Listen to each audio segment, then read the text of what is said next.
material out there. iTunes U is just one of them, but it's the largest catalogue out there, and a number of institutions are using it. There's a med school at Sydney, for example, delivering whole lectures. Coordinated, very well regulated responses, which the organisation of which is only really partly understood. And we can argue the pedagogical value of recording whole lectures until the cows come home. Very important, UCL tell us in London, for students with English as a second language. What I find really interesting are small vignettes. Perhaps they're videos of procedures, and certainly UQ have done this in the case of a postbiopsy.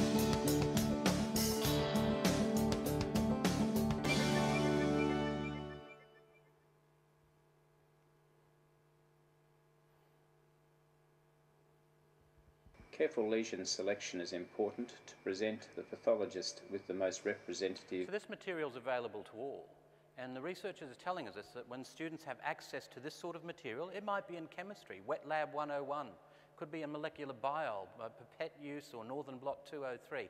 If they have these sorts of procedural videos, small vignettes before they're in the wet lab or before they're at the bedside, it improves their performance. And it can be in all sorts of disciplines. I love the work of physics at UNSW. Here we discuss the forces between two surfaces in contact. Closely related to these are the forces required to deform an object. We have the advantage that we can feel contact forces almost directly. Contact forces arise from electrical interaction and quantum physics, but that's another story. And no, he didn't present to A&E after that. I'm sure you're all willing to lie on bedded nails for your students, full points to them. What we're finding is students aren't necessarily skipping lectures. They want this material for review, and there's good evidence that they're not. Van Kronsky et al. From Curtin in a 2009 paper compared a control group of engineering students. Control group had access to only lectures, experimental group, podcasts and lectures. There was no statistically significant difference in lecture attendance. The second area that's really quite dynamic and changing are e-books. It's an interesting trend because, of course, the amount of material out there for a student to absorb, Sir William tells us, is immense. And students around the world are using mobile devices to cope with this material, like this Duke medical student.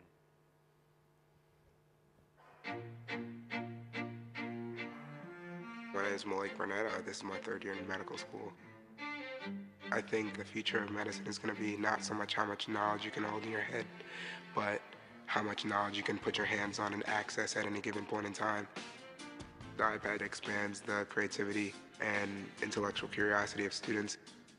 As a neuroscientist and as a medical educator, one of the challenges that I saw students facing constantly was just the breadth of the information that they had to master, and they had to master it so quickly. The iPad allows the student to compress 50 pounds worth of books and cards and atlases into a single application that they can carry. And that's how the publishers started with this concept of ebooks, writing standalone apps.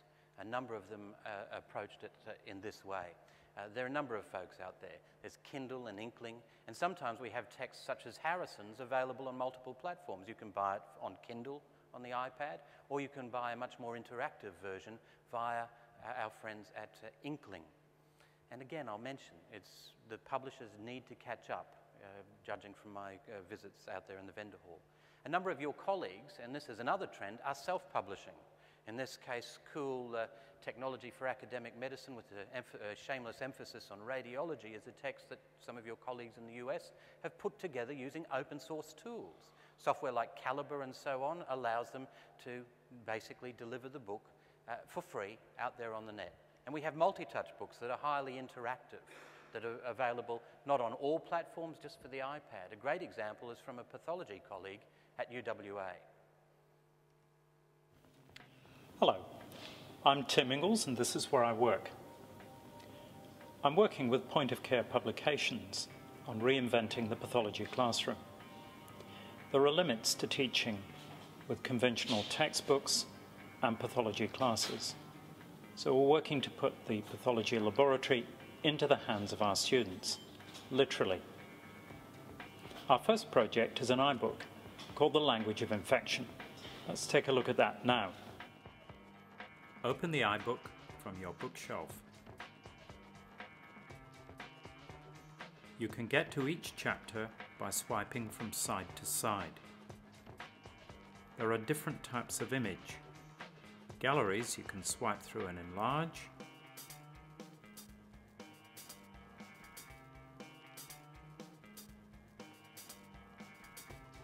And interactive images. I've written review questions at the end of each chapter.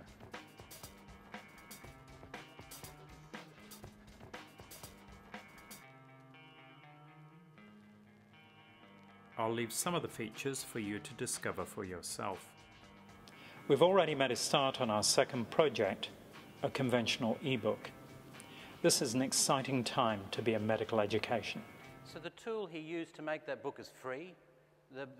These tools are available and becoming very easy to use. So self-publishing, another trend. Apps, well, we saw some beautiful examples of clinical apps out there. If I look at the universities in Australia and New Zealand, here's a snapshot of the apps they've written for their students. And in fact, that their students have written for them. In the case of this UQ Med student, who had basically had a gutful waiting for the faculty to write an app. So he wrote it himself, and the students are now using it. We've seen a great emphasis on best practice apps. In fact, I believe Bill is presented earlier this morning, but this paper released in the MGA recently, the CareTrack study, looked at best practice and made some interesting observations. The CareTrack study found that Australians receive appropriate care at 57% of healthcare encounters. So that means that in 43%, care was in some way not up to the best standard of practice. And in some cases, care was provided which was unnecessary or ineffective. In particular, we want to set up mechanisms for developing standards for basic clinical care for common conditions, embody these into tools, we've called them, which can be made into apps, which can go on mobile phone. And in fact, there are dozens of best practice apps out there. We could categorize the apps that are out there, ranging from, as we can see, clinical reference right through to patient record apps. And we're seeing some apps being written that are breaking new grounds. Qian Zheng and Zheng from Taiwan published this paper on teaching anatomy using augmented reality. What's augmented reality all about? Probably the best way is to actually show you, and I'll actually get into a bit of mobility myself and grab my iPad. And apologies for the image, we had some issues with one of the cables. But in theory, in a second, I'll be able to project to the screen. Let's see if that actually works, fingers crossed. There we go. So let's have a look, I'll just grab my glasses, at how augmented reality might work. So I'll just jump into an app, send my love.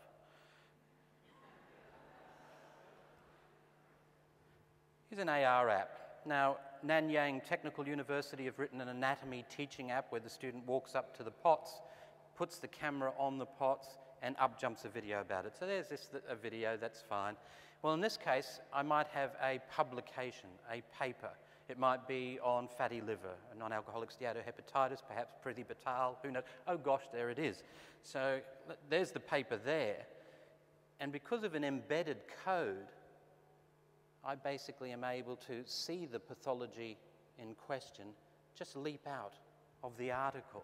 Now, this is very embryonic days for the use of this sort of technology, but we're seeing augmented reality on the increase, being used in very different ways.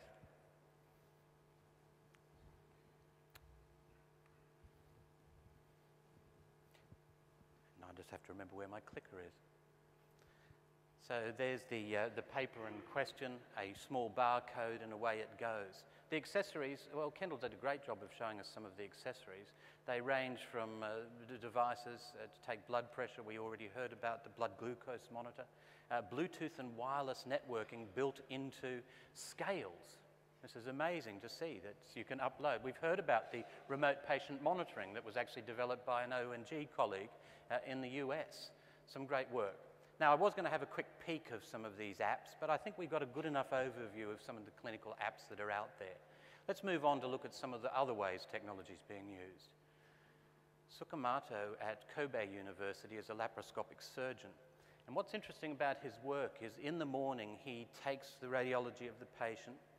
He uses a software called a Cyrix, you may be aware of, which will read DICOM files from different platforms. And he basically, with a ceiling-mounted projector, projects it onto the patient. His argument being that this is far less invasive than not having this sort of technology. So I think we'll see much more of these visualization tools being used in the future. There are actually over 7,000 apps just for the iPhone and iPad. It's hard to keep up. A number of medical schools are using these apps for assessment and for student engagement. An example from Leeds. Each student has an iPhone. Each fourth and fifth year student has an iPhone, which is theirs for the 2 years that they're in medical practice. I mean, there's currently around 6,000 different apps in the App Store which are all medically related. So it was really the App Store which is probably the clincher in terms of deciding on what device to use. The most significant outcome from this project is the engagement of the students. And in fact, they're so engaged, they've worked on producing their own apps at Leeds, and we're seeing that happen all over the place.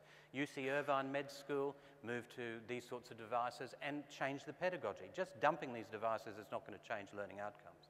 But they've moved to small group learning. They've replaced all of the textbooks. They're all e-books now. They're using all sorts of apps, including mind mapping apps, to go through differential diagnoses. Our friends at Harvard using different types of software, and it's up to the student to use the sort of software they need. At Adelaide, in anatomy, we're seeing some interesting work, not replacing the POTS in anatomy, but certainly reinforcing some of their learning with some of the anatomy apps that are out there. They've also recognized the value of prompt feedback, and they've used enhanced PDF forms to evaluate the students in the prac.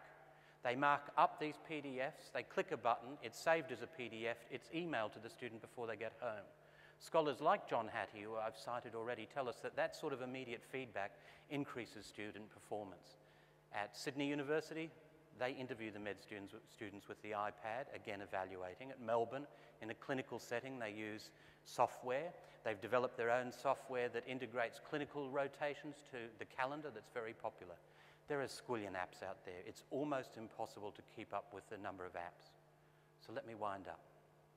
We think we've moved to a different era. In fact, we're calling it the post-PC world, where the personal computer is still integral, still important, but personal devices are with us all the time, all over the place. Hattie tells us that we need to do a number of things to increase student achievement, and they range from professional development to the timely feedback that I mentioned. There's a pile of professional development out there. Folks like Manchester Med School have produced these wonderful video tutorials from 3rd and 4th year med students that the staff are using to train themselves up.